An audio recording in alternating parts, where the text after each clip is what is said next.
Allah uji Nabi Ayub alaihissalam satu hari, kebunnya kesemuanya musnah, binatang ternaknya kesemuanya mati, harta bendanya kesemuanya rosak, anak-anaknya kesemuanya mati, tidak ditinggalkan seorang pun. Habis kesemua sekali, tinggal seorang isteri.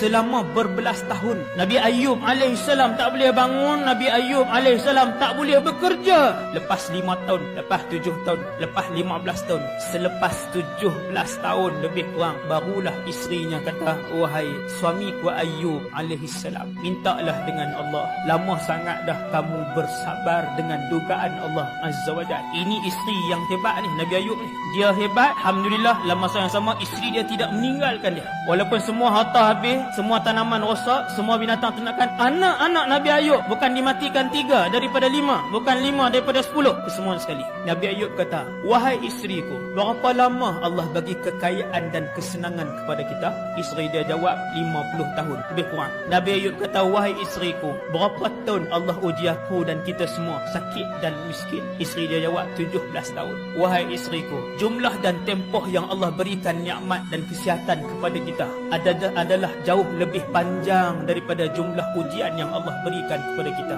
Aku malu untuk memohon kepada Allah Azza wa Jalla. Tuan-tuan, 17 tahun tu sakit dengan tak ada harta, barang semua rosak, anak semua mati. Nabi Ayub tak pernah bagi tahu, ya Allah, sabarkanlah aku, ya Allah, tak bunyi apa. Nabi Ayub tak pernah bunyi apa. Sampailah isteri dia satu hari bagi tahu kepada Ayub alaihissalam tentang kesengsaraan mereka yang mereka tempuh selama 17 tahun. Barulah waktu tu Nabi Ayub ungkapkan satu doa. Doa itu dimaterikan oleh Allah di dalam Al-Quran. Wa ayyuba idznada rabbahu anni massaniyadur. Ya Allah, aku telah bertimpa dengan kesakitan. Wa anta arhamur rahimin. Dan engkaulah Tuhan yang maha pengasih lagi maha penyayang. Hak tu je dia punya rintihan dia. Kita demam baru sehari 12 kali dah. Ya Allah, sakitlah. Tak pernah sakit kepala macam ni lah. Satu rumah tahu baru demam sekarang hari. Sakit kepala ni, duk sebut ni, sakit kepala mak hang oi. Mak hang tu isteri lah. Yang tak ramai ayat ke apa ke?